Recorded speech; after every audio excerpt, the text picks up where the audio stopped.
Yan. Again, diba? 2 weeks in a row. Magandang umaga, magandang hapon, magandang gabi. Welcome to another episode of Taksdakan. My name is Tony. I forgot to introduce myself yata last week. But anywho, thank you for those who are live with us via Teams or via Facebook. Uh, Obviously, special episode today. Title pa lang, special na. Sharing my screen. Today is Taksdangan. Make it special with Geospatial. Kasama natin si ChatGPT, one of our moderators, Alexis Gamboa, who will be helping us tonight. But before that, quick ano ulit tayo, quick intro. Don't worry, mas maikli na yung mga slides kasi we just did this last week naman eh. Again, to those who are new, we are Parbury Pilipinas. We were founded March 2020. We are an online community of around 30,000 plus Microsoft Power BI enthusiasts in the Philippines, and we are all over the web. Main community is in Facebook. We are roughly 30 plus 35,000 members strong. We do have a Microsoft Fabric community. We do have a LinkedIn group. We have a Discord server. We do have a YouTube channel where we will be uploading this episode tonight with very minor edits. We do have a Spotify channel as well and a TikTok channel na hindi masyadong utilized. But yeah, QR code on the side should you wish to connect to all of our other socials. And quick updates. I added something else. Again, reiterating the Microsoft Fabric community or the Microsoft community na lang siya yata eh. We're not calling it Fabric community anymore. Power BI Pilipinas is the largest Power BI uh, Microsoft community in the world. So really proud of that. If you haven't joined, please do. We are 30,000 strong in Facebook, only 745 in Microsoft. So although we are already the biggest, please do help that effort and solidify the Power BI Pilipinas lead. Now, other updates, the volunteer pool for Power BI Pilipinas is still kind of open. I still occasionally need help with either PubMats or video editing or what have you, or any other extra work. So if you're interested in helping out, lending your time, your talents for Power BI Pilipinas, do reach out. Just message us on the Facebook page. Currently, yung mga nakikita ninyong PubMats around, yung mga sinesend kong day 3, day 2, day 0, or sorry, yung mga 3 days to go, 2 days to go, 1 day to go, yung mga banners sa calendar events natin, all made by volunteers. The recent one for today's episode, Make It Special with Geospatial. Thanks to Justine Cientos for helping us out.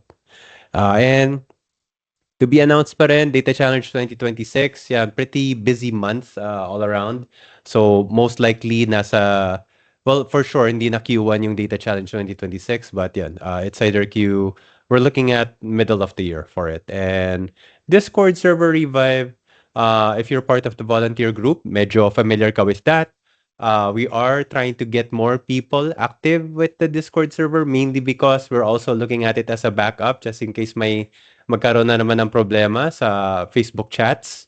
So, if you're not part of our Discord server and may Discord naman kayo, do consider joining the channel. If wala kayong Discord, I feel na yon. It's a good time na mag set up kayo ng Discord, and why not give us the honor of being your first Discord server that you'll be joining.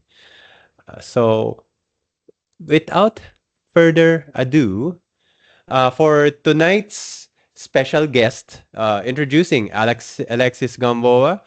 He is currently the data and analytics, or he is currently part of the data and analytics team for Medicard Philippines Incorporated.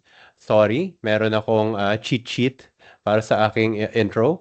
He is better known in the data community as ChatGPT. He is a seasoned data analyst and business intelligence developer with over 5 years of experience transforming raw data into powerful insights. And beyond his professional work with Medicare Philippines, Alex is a prolific content creator, publishing practical guides on Power BI, helping thousands of professionals sharpen their skills. Yung nilagay ko dyan na the Insight Spectrum newsletter, that's one of his newer babies, kumbaga.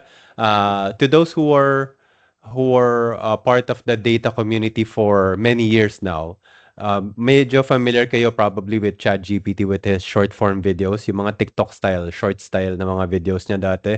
So recently he has ventured more into the LinkedIn newsletter space. So the Insight Spectrum, punta lang kayo sa LinkedIn niya, subscribe to it. He is also a very dedicated community builder, volunteering as speaker not just for us, for Power BI Pilipinas, but also for Tech Bayanihan, recently for Code Blossom, and he is certified with Maven Analytics, Google, even DataCamp.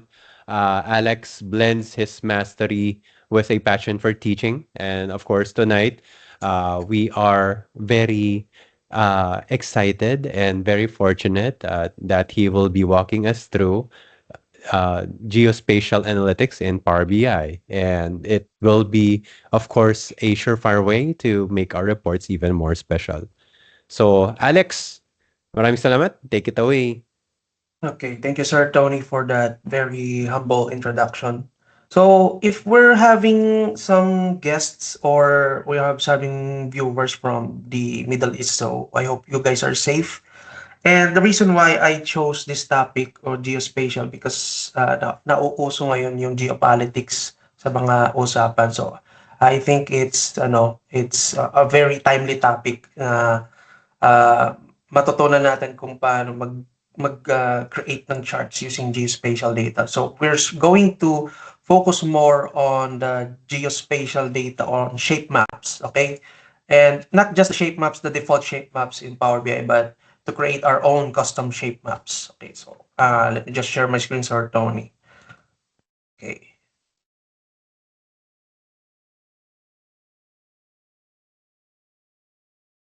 Let me know if you can see my screen there.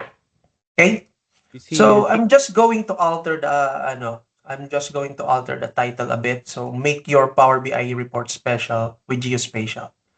And like I said, if you want some more Power BI tips and tricks, I'm dedicated in publishing articles on my newsletter, the Inside Spectrum.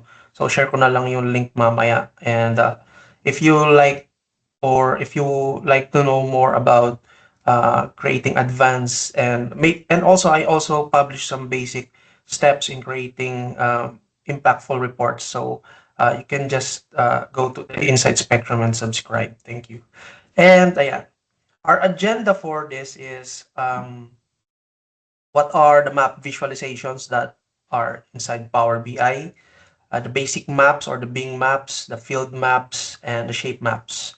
So we're going to focus more on the shape maps, and I'm going to create some demonstrations on shape maps. Okay, so starting up with the map visualization. Okay, okay. So map visualizations, it allows us to display geographic and spatial data in Power BI reports. So pwede siyang it can represent GDP, population, the number, especially during elections, malalaman nyo kung anong mga provinces, especially in the Philippines, kung anong mga provinces yung bumoto for this candidate or mga bumoto for this candidate, ganon. And dun yung based on their voting pattern, based on the GDP, and based on population density. And we have three types of maps actually in Power BI. So hindi ko na lang din babanggitin dito yung Azure Maps kasi medyo advanced siya. So we're going to focus more on shape maps like I said. Pero I'm just going to mention yung basic maps or the Bing maps. So these are also called Bing maps and it accepts coordinates, latitude and longitude. So it also you can also represent here using Bing Maps, you can represent your data as bubbles. So depende sa laki ng bubble, yung value na ilalagay mo doon sa shape maps mo, ay sa basic maps mo or sa Bing Maps. And we also have the field maps wherein it also accepts latitude and longitude, but instead of bubbles, your data is being represented by regions. And finally, for shape maps, ang pinagkaiba nito sa field maps is it doesn't use Bing Maps. Okay, it only uses JSON files, specifically the topo JSON, And ang nare-read niya lang na data is more on coordinates and polygons. Kaya shape maps yung tawag dyan eh. Because it only reads polygons. So, kaya ang tawag dun sa sa map shapers or sa if you're familiar with ArcGIS, ang tawag sa kanya is mga polygons. Kaya dito naman sa Power BI tawag sa kanya shape maps. They do not use coordinates. So hindi siya familiar sa latitude and longitude sa traditional na globe na ginagamit natin, coordinates. Pero it just uses the polygons. Later on, i-discuss ko sa inyo what the data on the polygons looks like. Okay? So these are the types of files that shape maps use. We have .shp, TopoJSON, and GeoJSON. For Power BI specifically, gagamitin natin yung TopoJSON because this one actually works in custom visuals in shape maps. Okay? Yung GeoJSON kasi, for some reason, I can't make it work pa and .shp. But it works in other platforms like D3.js and in Tableau, ganon. Pero for Power BI specifically, we're going to use the TopoJSON. Okay, and I will be sharing the files na naman sa inyo, the dataset that we will use and the JSON files that we will use. So, just give me a heads up lang sa mga may gusto ng kopya. Okay?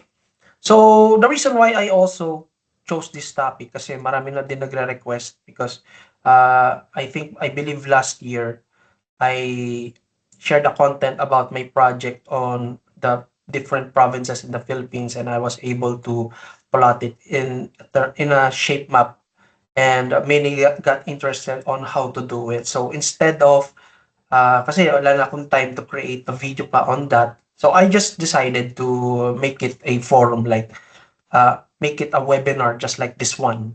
Okay, so for this specific webinar, we will do some demonstration or some demos on how to use shape maps, specifically the custom shape maps. But we will also discuss the shape maps that are built inside Power BI. Kasi may mga shape maps tayo na meron na inside Power BI by default. Like the US map, the Canadian map, meron ding Mexico, Italy, and Australia. So those are some of the shape maps that we currently have by default. Let me just show you. Kasi may naka-open sa akin dito na Power BI. Pakita ko lang sa inyo. So ito yung example ng gagawin natin. Kapag kasi naggawa ka ng shape map dito, ito kasi shape map, ito siya oh. This is how you do it.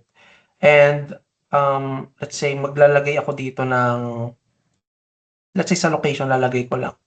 And dito. Makikita nyo dito yung mga different default shape maps na meron tayo inside Power BI. Ito yung ito yung mga shape maps na automatically built-in na inside Power BI. And you don't need to import additional JSON file for this.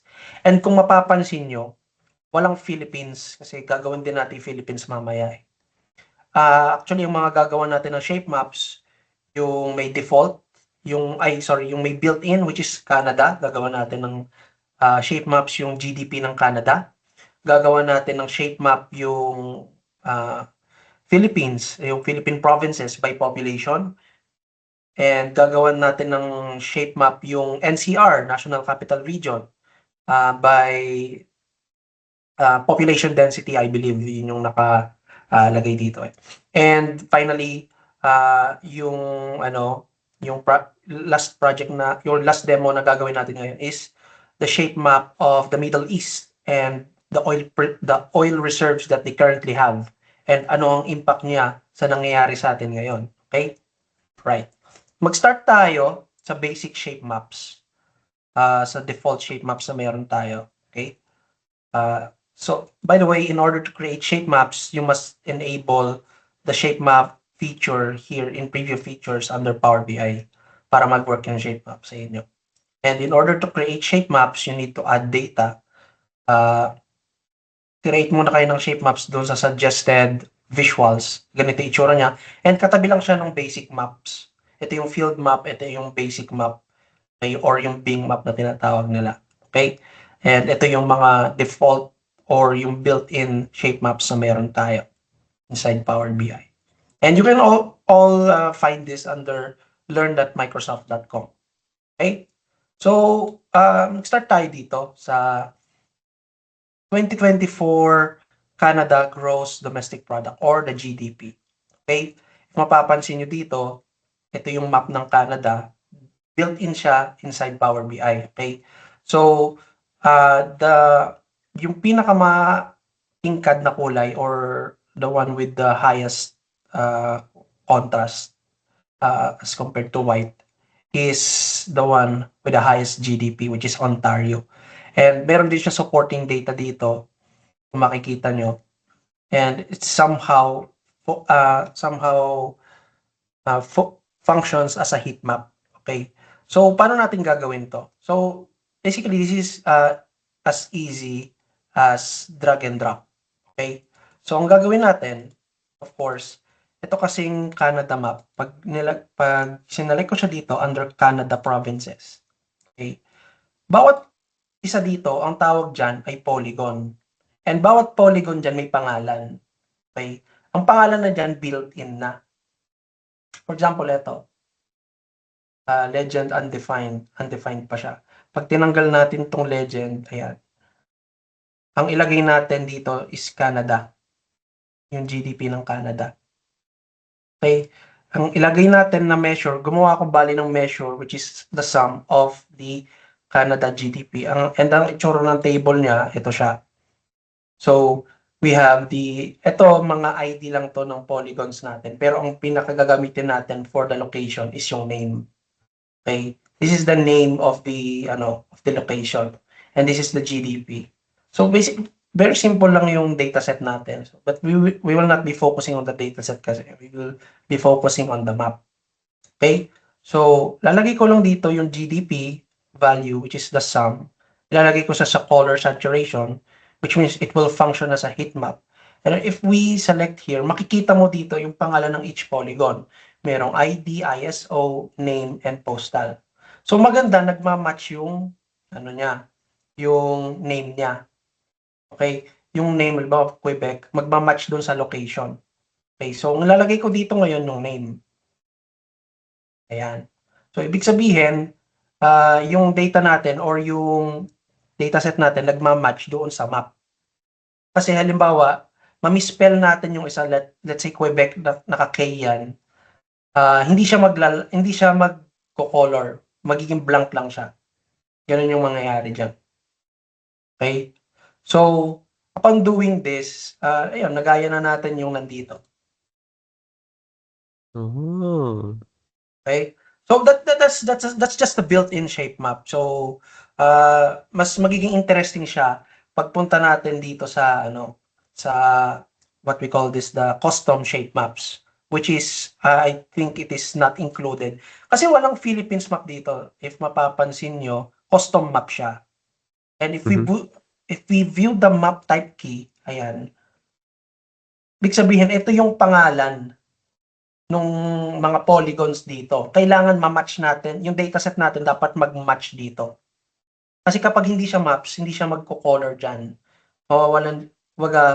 Mawawalan siya ng dito, ng color. Like magiging blank siya kasi hindi siya match. Kailangan yung name dito, match siya dito sa dataset natin. Like for example, ito. Ito kasi itsura ng dataset for the Philippines. Philippine population, ito siya. Okay? Ayan. So dapat ito, yung mga province na yan, this one, magmamatch doon sa name ng polygon natin. Which is kapag new map type key natin, dito siya. Kikita mo siya dyan. Okay? For example, let's see, ito kasi yung dataset natin.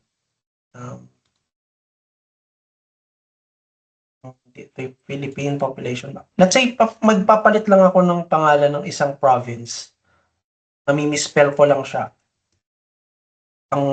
Siguro ito yung gawin natin example is Abra. Sabihin natin Kadabra. Ayan. Abracadabra siya. Save natin. Pag ni-refresh natin dito, magbablank yung Abra dito na region kasi hindi siya magmamatch. So, yun yung expectation ko. Tapos, ayan, nag-blank siya, di ba? Nakita nyo? Kasi ito, Kasi this one is Abra. Eh dito, sa dataset natin, ang nakalagay, Abracadabra. So, hindi siya magmamatch. Hindi niya mariread, ay, hindi pala ito yung Abra. So, iba-blank po yan. Wala tayong data for Abra.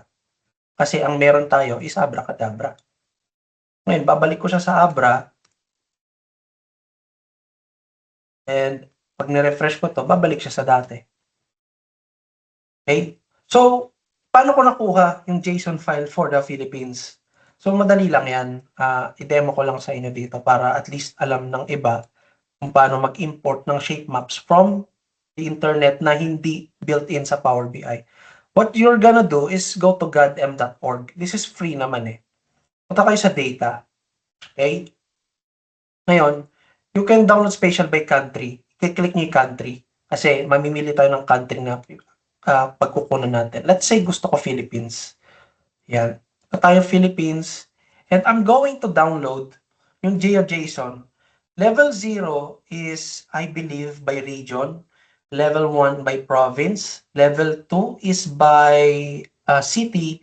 Level 3 is by barangay. Ngayon, ang level 3 is sobrang laki ng data kasi kapag by barangay ang pinili mo, sobrang dami ng polygons. So, I suggest ang gawin nyo muna is by province, which is yung level 1. Okay? When I click this, mag-proceed siya ng download ng zip file. Okay? Ang gagawin nyo, okay, dito siya sa downloads. Okay? Ang gawin nyo, extract nyo siya. Extract all. Ang mga files na makikita nyo is JSON file. Pero hindi ito yung JSON file na hinahanap natin. Kasi this is GeoJSON. Ang kukunin natin, TopoJSON. Okay? Ngayon, paano natin siyang gagawing TopoJSON? Punta kayo ng MapShaper. Itong mapshaper.org, nakakabasa to ng .shp at .geojson. Kaya isa-select natin yung dinownload natin dito, GeoJSON, ayan. Then, makikita nyo na yung map ng Philippines dito. Okay? And we can export it as TopoJSON. Okay? And let's just, sige, ganun na lang. Okay? So, ang mangyayari, ito na siya. Ito yung JSON file na hinahanap natin. Let's say phmap. And pag dito sa demo, pag mag-add tayo ng shape map ulit, lagay natin. Tapos, ang gawin nyo sa location, just make sure na nagma-match yung name ng province sa dataset nyo at yung name ng province sa polygons nyo. Okay? So, sige, ang gawin natin is PH population. Ito. Tapos, ang lagay natin is population sa, population sa color saturation. Okay? Pansin nyo, US yung nilagay niya yung default. Pero hindi kasi ito yung gagamitin natin. Okay? Tapos ilagay natin sa province yung location. So, syempre, walang magla-light up dyan at wala naman dyan provinces ng Philippines. Ang gagawin nyo, dito sa map settings, punta kayo ng custom map, then browse. Ang iba-browse nyo yung JSON file na din-download natin. Okay? So, itong PH map. Yan. So, ito na siya. So, sir, ba't ang daming blank? Ang daming blank kasi, kung mapapansin nyo, yung original na nasa godm.org, walang space yung province. Kita nyo? Walang space. Let's say, ito, Ilocos Norte, walang space. Ito, Ilocos Sur, walang space. Ilocos Sur, walang space. So, ang ginawa ko, okay, dito sa godm, ang gagawin nyo, itong inspect features, yung selection tool. Okay? Ngayon, dito sa selection tool, makikita nyo dito, yung Ilocos Sur, walang space yung pangalan ng polygon niya. So, ang gagawin nyo, para i-change yan. So, ano to pwede ko naman i-share sa inyo yung nagawa ko na eh. Pero I'm just showing you kung paano siya i-edit. Okay? Pwede siyang i-edit. Kapag kinlik nyo yung specific province na to, you can edit the data and you can name it as you want. Let's say Ilocos Sur space. So, ganun na So, siya. inisa-isa mo to? Yes, pwede mo rin naman pwede mo rin namang palitan yung sa dataset mo eh. Tapos Oo. maggawa ka na lang ng other column, tapos dun yung may space. Pero May ako isang ang ginawa, mag-a-adjust. oo, Ah, mag-adjust ka talaga. oo. Gano'n siya. So, medyo matrabaho lang siya, pero I already done the shape map, share ko na lang. Yeah, Okay? amazing. Oo, gano'n siya. Okay? So, ganito yung naging final output ko. Ganito siya. And actually, yung sa legend, ito, additional feature lang to kasi I based it on the population. Ang pangit din kasi sa shape maps, hindi ka pwedeng maglagay ng legend na ano, what do you call that, na based on sa color saturation lang. Hindi mo siya, ala siyang automatic grouping. So, ikaw mag-group niyan. And gumawa din ako ng measure dyan. Ng calculated column dyan. And actually, we can actually change the legend to, halimbawa, itong, what you call this, yung border type. Malalaman mo kung ano yung coastal tsaka yung land. Ayan. Pag landlocked, yun yung mga walang beach. Kapag coastal, yan yung mga may beach. So, palitan mo na lang yung kulay. Let's say coastal is, say, light blue. Then landlocked is somewhat, ayan, red. Ayan. Ganyan siya. So, diskarte mo na lang yan kung paano mo i-present yung data mo. Okay? Ganun. Tapos, we have another one here, yung NCR. So, paano ko nagawa tong NCR? So, para siyang same ng Philippines, pero kung mapapansin niyo yung province dito, yan, hindi siya by province kasi siya. So, this is as a whole, Metro Manila. Nakalagay dito, Metropolitan Manila. So, hindi ito yung gagamitin natin. Okay? Ang gagamitin natin iba. So, since this is by city kasi to by city, Manila, Mandaluyong, Pasay, etc. This is by city. So, ang by city is level 2. Level 2 ang ida-download ko. Kapag dinownload ko yung level 2, just like what we did earlier, i-extract ko ulit to. Level 2. Extract all. Itong maganda dito. Ang pag in-import ko to from sa godm.org, by the way, pwede mo siya i-reload na lang na ganyan tapos isa-select mo na lang ulit yung JSON file like we did earlier dito. Ay, sorry. Ayan, ganyan siya. Okay? So, lahat yan by city, kaya ganyan itsura niya. And hindi advisable na ilagay mo lahat to sa Power BI kasi sobrang babagal ng report mo. Okay? The the amount of memory here is very large. And actually, mas malaki pa nga sa mismong data mo eh. Kaya hindi ko advise na gamitin lahat to, itong buong to. So, what I suggest is go by province and select mo na lang yung specific area na gusto mong i-analyze. Ganun na lang. So, paano kung i-extract dito yung gusto ko lang ipakita? Okay? So, again, balik tayo dito sa selection tool. Okay? So, you can zoom in actually and i-select mo lang yung mga kailangan mo. Saan ba ang NCR? Actually, tinignan ko pa to isa-isa kung ano yung part ng NCR. Ito siya, di ba? Ito. And ito. Ang gagawin ko, let's say Parañaque, this is Taguig, Pasay, Makati, this is Pasig, Quezon City, and ito is, I think, City of Manila to eh. Caloocan, Valenzuela, Malabon, tapos this is Navotas, Bulacan, hindi na kasama yan. Bulacan na yan eh. Ito kasama to, ito ay Mandaluyong, tapos ito ay San Juan. Ano pa? Alam ko meron pa dito. Las Piñas and Muntinlupa. Yan. Bacoor na to, so that is Cavite. And this one, Marikina, kasama pa din yan. Yan. San Mateo, Rizal na yan eh. This one, Rizal. Okay. Okay, wala na. Yan yung NCR. Parang kulang pa. Okay na yata yan, ano. Ito pa yata Pateros. Pateros yata to. Maliit na to eh. Ayan. So, anong next na gagawin mo upon selection? So, you just click the keep. Ito matitira. Okay? So, actually, yung ginawa ko, inayos-ayos ko pa yan. Kasi medyo gulo-gulo eh. Kung makikita nyo. Pwede nyo actually ayusin yan by clicking the rectangle tool.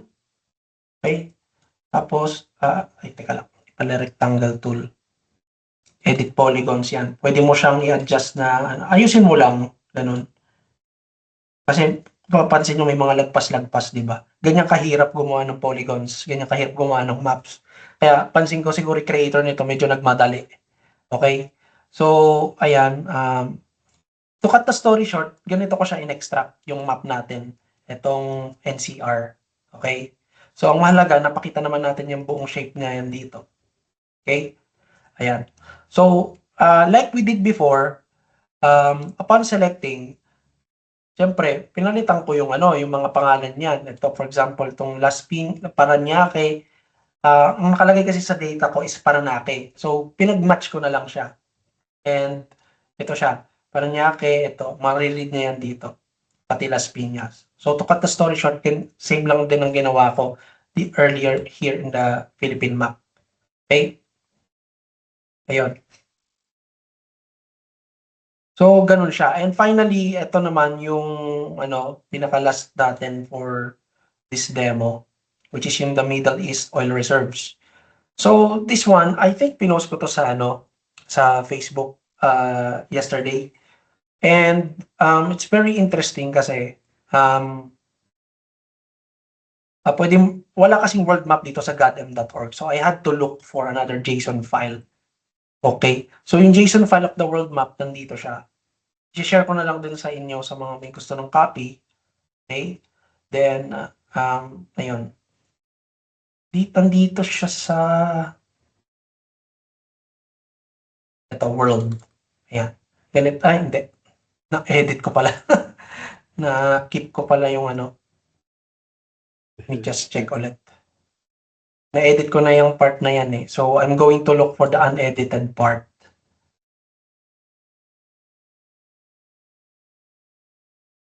Kasi you can actually look for you can actually look for the world map and mag-select ka doon ng country na gusto mo.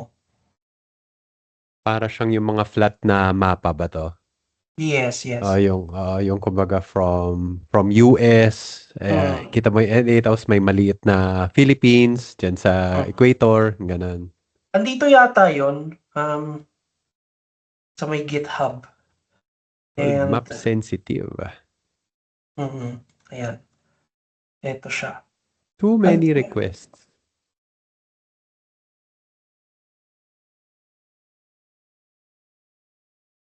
Guys, isa-isa lang. Topo JSON.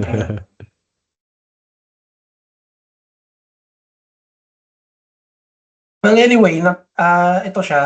Ganito. Yeah. Ganyan itsura niya. Philippines, Ito siya. Maliit lang yan. Actually, nahirapan yung creator na gawin niya kasi sa dami ng islands, di ba? Ayun. So, ang ginawa ko lang din, sinelect ko lang din yung file na yan. Okay? Then, I just put I extracted the data for the Middle East oil reserves. Then, nilagay ko na lang siya dito. So, we have Iran, we have Saudi Arabia, we have Jordan, Oman. So, ang pinakamalaki is Saudi Arabia, next yung Iran. And third yung, I think it's Iraq. Ayan. So, hindi kasama dito yung iba. Kasi, ang pag tinignan niyo yung buong map, ang pinakamataas talaga ng oil reserve is Venezuela, which is top 1. Ang top 2 lang yung Saudi.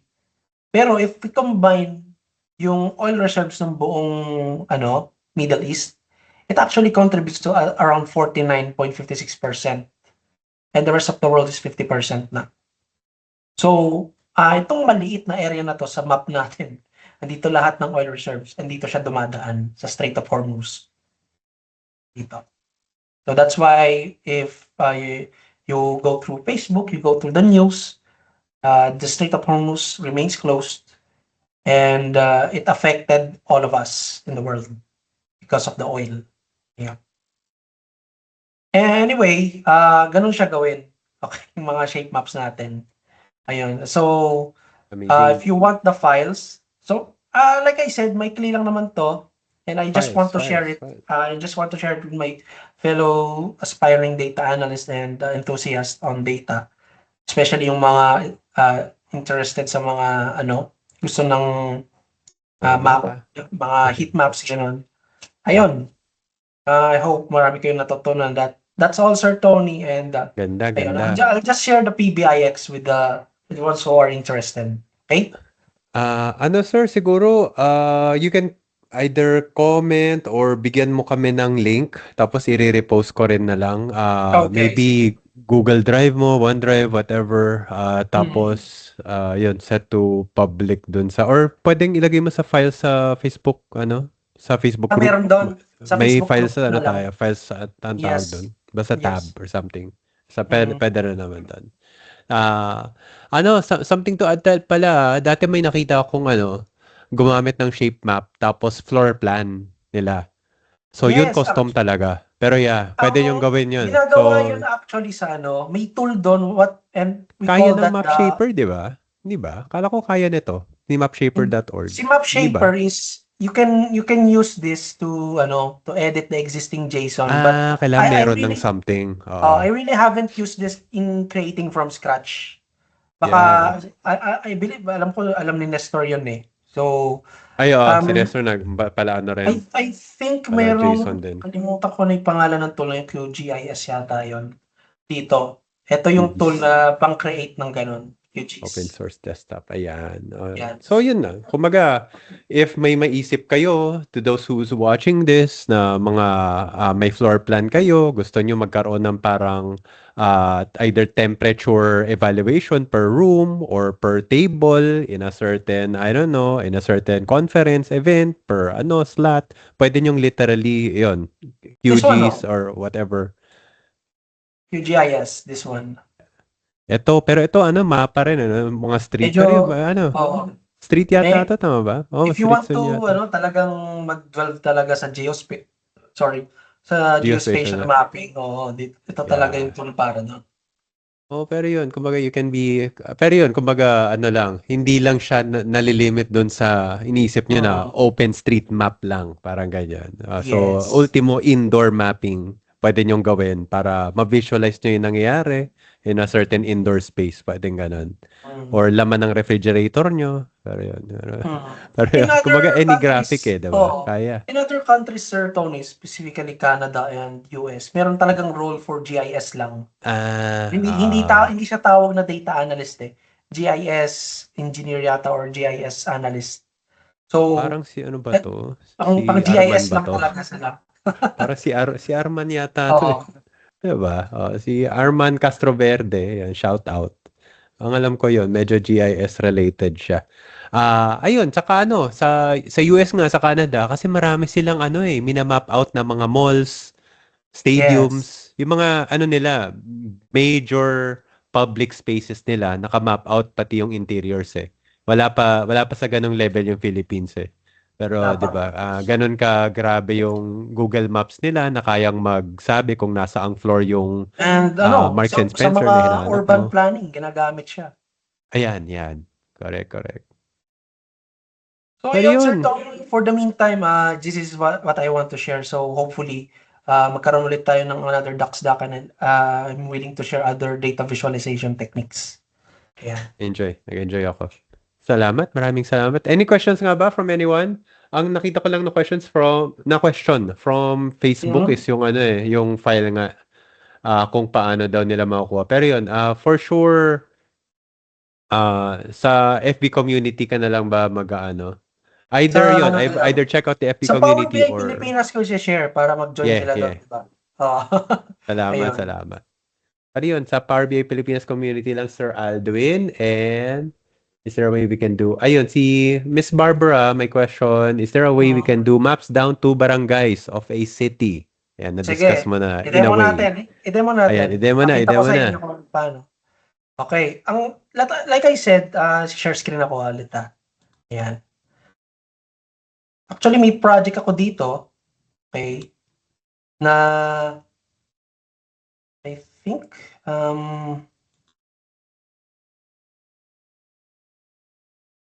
ito.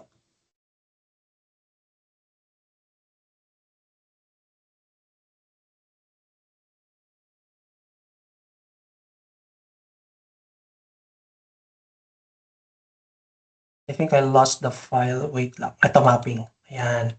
Gumawa ako ng ng Yun, hometown barangay ko. level. Oo, Oo. Cabanatuan. I think this is Cabanatuan City. Ginawa ko siya per barangay level talaga. And naalala nyo nung mataas ang baha, yung sa flood control, Mga if ever Karina, mga ganon. kasagsagan. So Ah, I analyzed my home city kung saang lugar ng mataas ang elevation.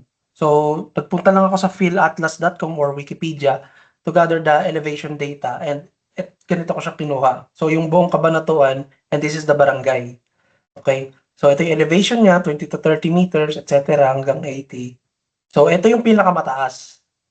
Okay, dito yung pinakamababa and I think ito yung pinakalulubog kapag nagkabaha. Okay? So pwede kayo maglagay ng tooltips like this. Ayan. And ayun. Basically, ang ginawa ko dito, like I said, godm.org ulit, pero inayos-ayos ko pa siya kasi yeah. talagang hindi malinis yung pagkakagawa niya. Pero at least meron na akong guide. So ganito ko siya ginawa. Pupunta ako dito, godm.org. Download ko yung level 3. Ito yung ito yung barangay level eh. Okay? Yun Kita yung mo, key, no? oh, Barbara and ang laki. Alduin. Oh, level 3, yung key. Ang laki ng file niya. Pag tinignan mo siya dito, level 3, 2 MB siya na naka-compress. Pag in-extract mo siya, kaya ang advice dito kapag barangay level, piliin mo lang yung gusto mong i-analyze na lugar. Huwag mong Oo. pipiliin lahat. Okay? Kasi magiging useless yung Power BI report mo at sobrang bagal mag-load kapag ginawa mo yan. Okay? So, ang ginagawa ko muna, punta ulit ako sa map shaper. Okay? Then, select ko ulit, Import. downloads, import ko yung level 3. Saan na ba dito? Ito siya. Ito siya. 23 MB oh. Okay. Oo. Kasi laki na yan ng Ayan, ganyan ang itsura niya. Okay? Ganda. Oh, So, papakita mo ba yung lahat? Siyempre, hindi. So, pipiliin mo sapot. yung so, dito nga, malag na rin eh. Ayan, ayan. Ah. Ayan. So, yan ay barangay level. Medyo naglalag siya, Sir Tony. Isuzoom in ko lang doon sa Tignan natin kung magbo-blue screen si Alex sa pinagagawa natin. ayan. Nag-i-stream So, ka ganyan na. siya. Teka lang. Nagaganyan ka pa. Ayan, ayan. Ah, Medyo mahirap patin siyang i-navigate. patindihan ng RAM.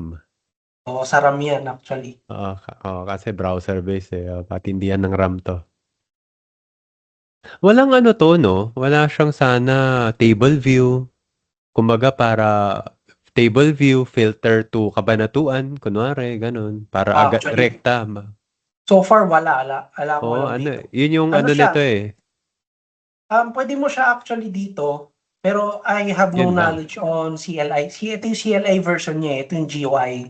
So I think pwede siyang i-CLI, pero wala pa akong idea kung paano gawin 'yon. Kasi baka may command Ano, para doon eh, baka may specific neither do syntax sila I. nun, 'di ba? Hindi, actually, I'm thinking more sana may ibang tool. O kung hindi man si Mm. MapShaper, baka merong ibang ibang JSON tool or GeoJSON tool na kayang convert to table siya instead kasi ito Ayan. yung mabagal eh, 'di ba, yung GUI.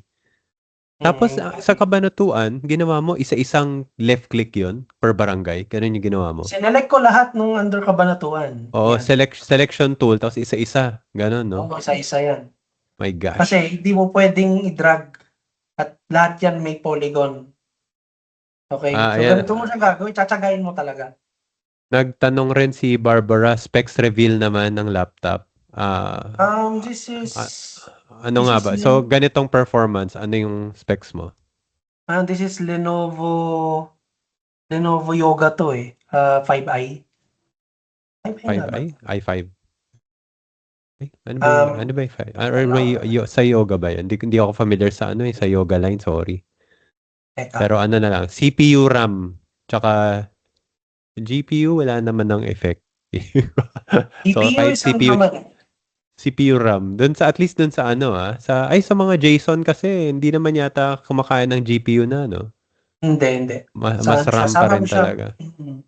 RAM tsaka CPU mo is dun sa compute, yung processing time mo. Ito na, i9. Nalimutan ko na yung eh. Windows yung pause break. Windows key, pause break. Tama ba? Windows Windows pause break key, nga. Windows key tapos Windows. yung pause break mo sa keyboard. Kung naka full keyboard ka or 75% keyboard. Either Windows pause break or mag Windows I ka. Windows I, mag-open yun ng Windows Ito. settings tapos system. Yan. Ay shucks. O nga no, nandyan na ako kanina. Teka, sorry ah. System, about. About pinakababa. Ito. Pinakababa niyan. Ito. Yes, about. So, ayan siya. Ayan, RAM. 16 gig RAM. Ultra i7. Tapos, ano yung Tapos, i7 mo? i7 Ano? is, di ko alam kung anong Gen 2 eh. Oo nga, no? Ano yung 1.5? Noobs. Basta Mga Ultra siya. hardware noobs. Oo nga, hindi ko alam. Yung sa akin may gen eh. Oo nga, hindi ko alam yung 155H. Baka ano na to? Baka ibang henerasyon pa ba to? Ito yung ganun. Ang bala ko kasi noon i9, kaso wala siyang available sa I, in-store tsaka sa online. Kaya, ayun. Pero I was looking on switching to MacBook kasi ang ganda namang ng M series nila. Yun yung ano na. Kaso, yun nga lang, kailangan ko mag-VM kapag magpa-Power BI ako. Sige. Ayun, switch off muna natin yung share ng yan, ng system. So 16 gig, Miss Barbara. Tapos pero yun yung minimum na sa ngayon eh. Kasi yung mga RAM na binebenta sa mga RAM na binebenta, mga laptop na binebenta sa market, 8 gig yata ngayon eh. Pinakamababang makukuha mo. Wala na yata nagbebenta ng 4 gig. So, Wala na. pero sa 8 gig, medyo gapang yun ng konti. So, yung 16 gig is what most people Pretty decent consider na ano na. 16 gig. Oo. For data, parang minimum na yung tingin nila sa 16. Tapos yun, if you can splurge a bit, pero hindi magandang time to splurge sa RAM ngayon eh. Nasa ano tayo? Nasa peak RAM pricing tayo ngayon eh. Hmm. So, pero yun. So, hope that answers your question, Ren, Barbara, Aldwin. I-blur ko na lang yung screen mo, Alexis, dun sa pag-edit ko. Kasi, Sige. na-realize ko, andun yung mga product key at kung ano-ano. So, aanuhin ko na lang yun.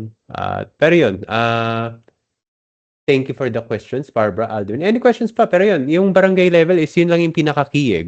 Select yung level 3, tapos it requires a bit of work para mag-select ng mga kailangan mong barangays. Unfortunately yun, wala pa kaming alam. Although maybe there's a way na nga, pero at least how Alexis did it, medyo may manual intervention talaga involved sa clicking ng specific barangays na need mo. So kung medyo kailangan mo pala ng 200 barangays sa analysis mo, then medyo mano-manong paghanap dun sa 200 na yon. Pero yun, Aldwin, Barbara, any follow-up and any other questions from the teams? Pero okay yun na. Hindi ko sa kasi yun sa line of work ko medyo hindi ko nagagamit pero always interesting lalo na close to home kasi pag nakakita ka ng Philippine map na naka-shape map.